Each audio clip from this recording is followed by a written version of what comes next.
మన ప్రభువును రక్షకుడునైన యేసుక్రీస్తు నామమున మీ అందరికీ శుభాభివందనాలు. ఈ రోజుల్లో మనం ఏదైనా ఒక పని చేయాలంటే మనకు ఎనర్జీ కావాలి. అవును కదా! ఎనర్జీ కావాలంటే మనం ఏం చేయాలి? మన యొక్క దేహానికి లేదా మన యొక్క శరీరానికి నిత్యం ఆహారం అనేది అందించాలి. ఆహారం అందించటం వలన శరీరానికి శక్తి చేకూరి మనం నిత్యం కూడా మన యొక్క పనులను చేసుకోవడానికి ఆ యొక్క ఎనర్జీ అనేది దేహానికి కావాలి కాబట్టి నిత్యం మనం ఆహారం అనేది తీసుకోవాలి. అలా కాకుండా మనం ఆహారం తీసుకోకుండా ఉంటే ఏమవుతుంది? మన యొక్క శరీరం బలహీనమవుతుంది. ఏ పని మనం చేయలేం. అలా కొద్ది రోజులు లేదా కొద్ది నెలలు మనం ఎటువంటి ఆహారం తీసుకోకుండా లేదా ఎటువంటి ఆహారాన్ని మన దేహానికి అందించకుండా ఉంటే ఫైనల్‌గా మనం ఏమవుతామంటే కొద్ది నెలలకు లేదా కొద్ది రోజులకు మనందరం కూడా చనిపోతాం. అదేవిధంగా మనం దేహానికి ఏ విధంగా అయితే ఆహారాన్ని అందిస్తున్నామో శక్తి కొరకు, మరి మన ఆత్మకు కూడా ఆహారాన్ని నిత్యం అందించాలి. ఎందుకు అందించాలంటే నిత్యం ఈ యొక్క ఆత్మకు ఆహారాన్ని అందించకపోతే ఆత్మ అనేది బలహీనపడిపోతుంది. ఎప్పుడైతే ఆత్మ బలహీనపడుతుందో అప్పుడు మనం పాపానికి బానిసలైపోతాం. ఈ లోకమనే పాపములో మునిగిపోతాం. మనలో ఉన్న దేవునిపై విశ్వాసం అనేది తగ్గిపోతుంది. కాబట్టి మనం నిత్యం కూడా మన ఆత్మకు ఆహారాన్ని పెట్టాలి. మరి ఏంటి ఆహారం అంటే వాక్యము. వాక్యము అనే ఈ ఆహారాన్ని నిత్యం మన ఆత్మకు మనం పెట్టడం వలన ఆత్మ అనేది బలపడి విశ్వాసాన్ని పెంచుకుని దేవుని ఎదుట బలంగా నిలబడటానికి ఉపయోగపడుతుంది. మనం ఏ విధంగా అయితే మన యొక్క దేహానికి శక్తి కొరకు లేదా ఎనర్జీ కొరకు ఏ విధంగా ఆహారాన్ని మనం పెడుతున్నామో అదేవిధంగా మన యొక్క ఆత్మ బలపడాలంటే, విశ్వాసంలో మనం బలపడాలంటే ఖచ్చితంగా మన ఆత్మకు వాక్యం అనేది ప్రతిరోజు అందించాలి. ఇలా ప్రతిరోజు వాక్యమనే ఆహారాన్ని మన ఆత్మకు అందించడం వలన ఏమి జరుగుతుంది? దావీదు గారు అంటారు, కీర్తనల గ్రంథం 119వ అధ్యాయం 11వ వచనంలో ఈ విధంగా తెలియజేస్తారు. కీర్తనలు 119 11వ వచనం.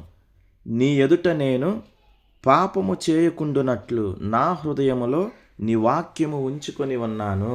ఏం చెప్తున్నారు? నీ ఎదుట నేను పాపము చేయకుండా ఉండడానికి నా హృదయములో నీ వాక్యాన్ని ఉంచుకొని ఉన్నాను.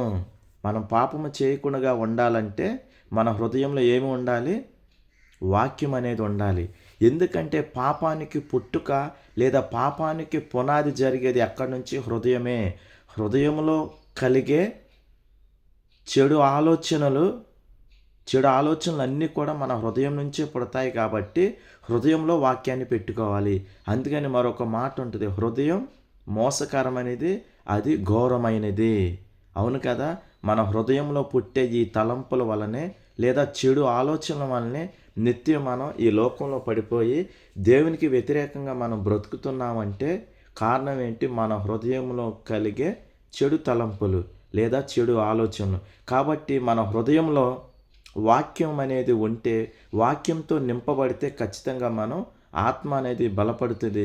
ధైర్యంగా మన జీవితంలో ఎదురయ్యే సమస్యలు కానీ లేదా మన జీవితంలో ఎదురయ్యే సవాళ్ళు కానీ వీటన్నిటిని కూడా ఎదురించి బలంగా నిలబడాలంటే దేహానికి ఏ విధంగా అయితే ఆహారాన్ని అందిస్తున్నామో బలమైన ఆహారాన్ని, అదేవిధంగా బలమైన వాక్యాన్ని నిత్యం కూడా మన ఆత్మకు మనం అందించాలి. మరొక మాటను చూద్దాం. కీర్తన గ్రంథం 119 105వ వచనాన్ని మనం పరిశీలించినట్లయితే, నీ వాక్యము నా పాదములకు దీపమును నా త్రోవకు వెలుగై ఉన్నది. ఏంటి? వాక్యం అనేది నా పాదాలకి దీపమును నా త్రోవకు వెలుగై ఉన్నది.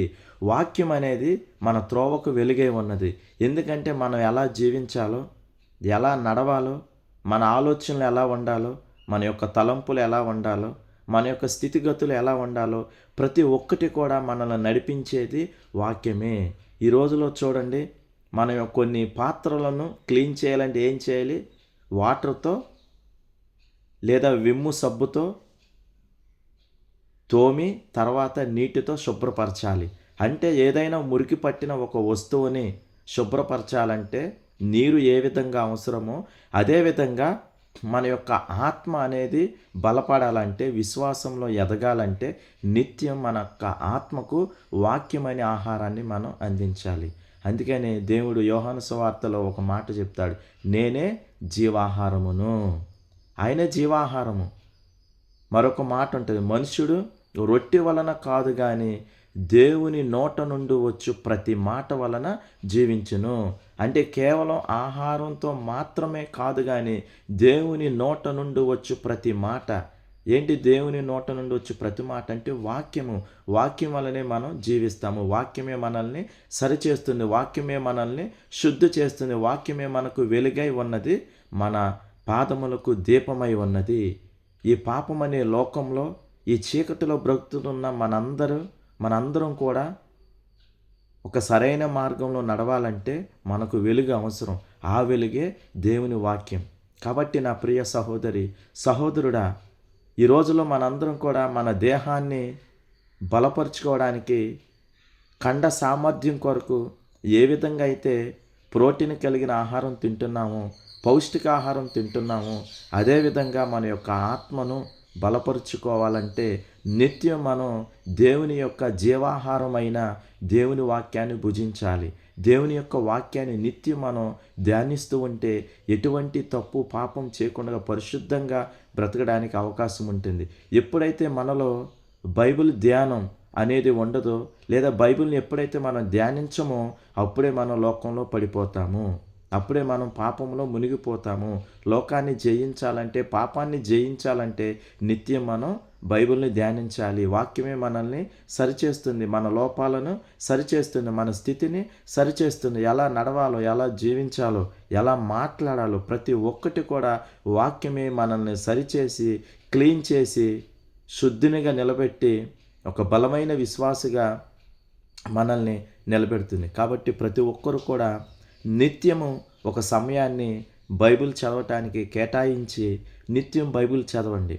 వాక్యం అనేది మీ హృదయంలో నాటబడి మీ హృదయాంతరంగంలో ఉన్న తప్పులను కానీ పాపాలను కానీ తీసివేసి మిమ్మల్ని పరిశుద్ధంగా విశ్వాస వీరులుగా నిలబెడుతుంది. కాబట్టి మన శరీరానికి ఏ విధంగా అయితే ఆహారం ఇవ్వకపోతే క్షీణించుకుపోతుందో అదేవిధంగా నిత్యం మనం బైబిల్ను ధ్యానించకపోవటం వలన మన ఆత్మ అనేది బలహీన పడిపోయి దేవుని ఎదుట అనేకమైన తప్పులు పాపాలు చేసే విధంగా మనం బ్రతకడానికి మెయిన్ కారణం మన ఆత్మ బలహీనంగా ఉండటం. కాబట్టి ఈరోజు నుంచి మీరందరూ కూడా నిత్యం బైబిల్ని ధ్యానించి వాక్యాన్ని చదివి మీ యొక్క ఆత్మను బలపరుచుకొని విశ్వాసంలో బలపడాలని మన ప్రభువును రక్షకుడునైన యేసుక్రీస్తు నామమున మీ అందరికీ ప్రేమతో తెలియజేస్తున్నాను.